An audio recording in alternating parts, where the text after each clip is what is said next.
Morning sickness. Dito. Girl. Cravings. Same. Belly shape. High and round dito. Girl. Skin condition. Glowing. I think it's front. So, boy. Emotional girl. Hair texture.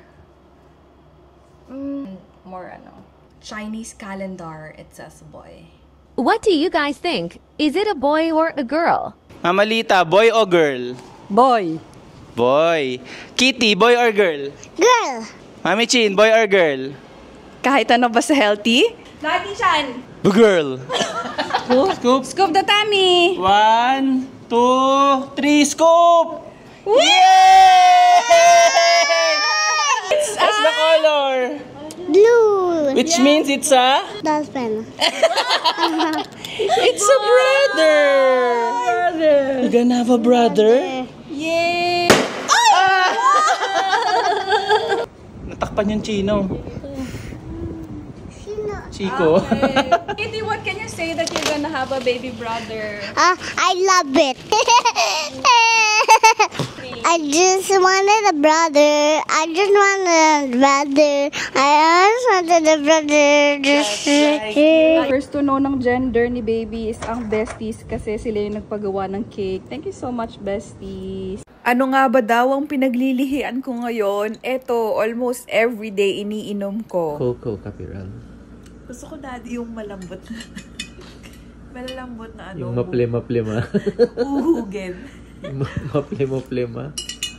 Pwede nga bang magpa-dental cleaning ang mga buntis? Dahil medyo masela ng ating pregnancy, syempre tinanong ko muna yan sa OB and dentist ko. Sa mga hindi nga pala nakakaalam, si Doc Farah, my bestie, yung dentist namin. Kasama ko nga rin palang nagpa-check up si Kitty. Actually, first time niya magpapalinis. Kasi before, nung last na pumunta kami, check up lang yung nagawa sa kanya. And nakakatuwa lang din kasi magpa 5 years old na siya pero maayos pa lahat ng teeth niya. Actually, first tooth pa lang na lumabas, pwede na silang dalhin sa dentist for check-up. Hindi naman required na mag-cleaning agad, pero at least ma-familiarize siya dun sa itsura ng clinic at saka sa mga dentist. Anyway, going back dun sa main question, nabigyan tayo ng go signal ng OB ko. And na-mention din ni Doc Farah na actually, mas recommended nga na magpa-check up tayong mga buntis. Kasi kapag pregnant tayo due to hormonal changes, nagkakaroon ng mga gum problems. And dahil marami rin tayong mga cravings, kailangan din talaga ng more maintenance. Anyway, ayun lamang for today. Wow, thank you so much, Fashion Smile! Nag-set up kami ng pool sa house. Meron kasing playdate si Kitty with her abaucadas. Ito nga palang pool na bili namin from Sis Abby. Parang once or twice lang daw nila nagamit. So good as new talaga siya. Pero ang mura lang nila binenta sa amin, presyong kaibigan. Like half of the original price. Kasama na yung stand, yung pump, at saka yung cover. Habang nagsiset up pala si Daddy Christian, ito si Kitty, busy sa trampoline. In fairness, super nasulit to sa amin. Mabilis nga lang din pala siyang i-assemble kasi may mga stand na rin nakasama. Kumpleto na rin naman kasi yung mga parts and may kasama na rin siyang instruction. Sa loob nga pala muna ng gazebo binuo, medyo tirik na tirik kasi yung araw. Tapos once na nabuo na siya, tsaka lang nilabas dun sa may garden area. Kinabitan na nga pala ni Daddy Christian itong filter na pump. And kapag naka-filter siya and meron pang chlorine, abot pala siya ng 1 to 2 weeks yung water ng ganito kalaking pool. Syempre, hindi ito isang gamitan lang kasi ang dami naming nalagay na water and ang tagal din bago napuno, siguro almost maghapon. Anyway, habang inaantay natin na mapuno, nag-set up na rin kami ng play area dito sa loob ng gazebo. Naglabas si Daddy Chan ng TV para sa mga kids kung gusto nilang manood or makinig ng music or kung gusto ng mga adults magkantahan. O diba, it's giving summer party sa Pansol. Bao! So anyway, ito na nga pala yung kinalabasan. Super na-excite nga si Kitty nung nakita niya niyaya niya na ako agad mag-swim. Wala pa kasi yung mga friends niya nito, so nauna na kami, naligo na lang siya ulit. Tapos, yung mga bandang late hapon na, dumating na yung mga friends niya. O diba, nakakatuwa kasi meron silang sarili-sariling corner. And syempre, nag-swimming na rin sila after maglaro. Para pala ma-check namin if okay pa yung water sa pool, bumili kami ng testing kit. Let's check the water first.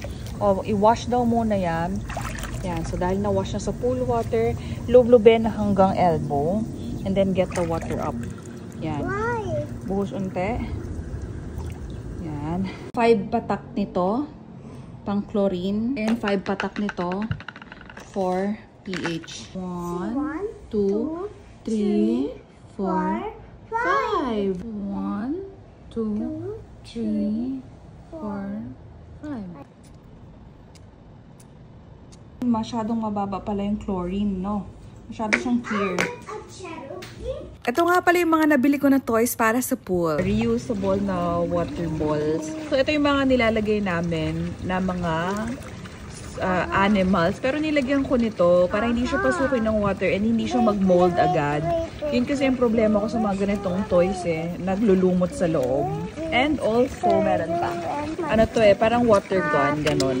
Ayan, hihilain mo, hihigop siya ng water. Wait lang nga, ang hirap eh. Tapos, ganon. So, ayan, ilalagay ko na lang lahat sa yellow basket. Happy Mother's Day!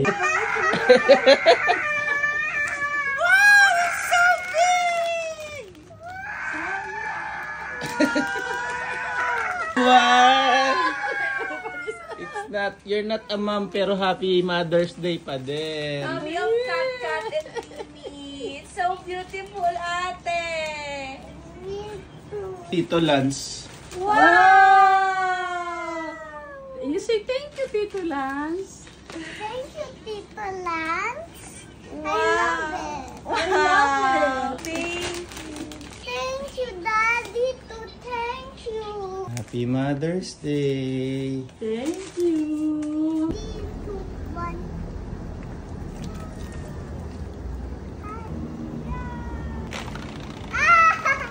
I'm gonna chase it. Happy Mother's Day! Tulungan niyo ako mamili ng dress. Ito yung dress number 1. Very cutesy. Medyo may cling nga lamang. Ayan siya oh. Sa may taas na siya ng knees ko. 4'11 lang ako. In fairness naman, covered yung back and yung shoulders. V-neck siya. Medyo may pagkamababa lang din yung neckline. Pero super cute. I love it. Ganda ng pagkaka-fit niya sa body. First option natin, color yellow siya. So, ito yung pangalawang dress. Color green naman siya. Similar sa first one na above the knee rin siya. And maganda yung fit sa katawan. Sa likod, actually ito, meron siyang tali na kasama. Pwede mo siyang i-criss-cross. Yan, naki-criss-cross siya dito. Sakaling ito yung maraming votes, bukas ko na lang ikakabit. Last. Ito naman yung third dress natin. O, this one, very similar dun sa second. Sa cut niya, here, and sa fit. Ditali rin siya at the back na criss-cross. But, ang difference is, ito, ano siya, mahaba siya. And, meron siyang slit. Ayan. Super cute. Kayo, which one is your favorite? Comment down below.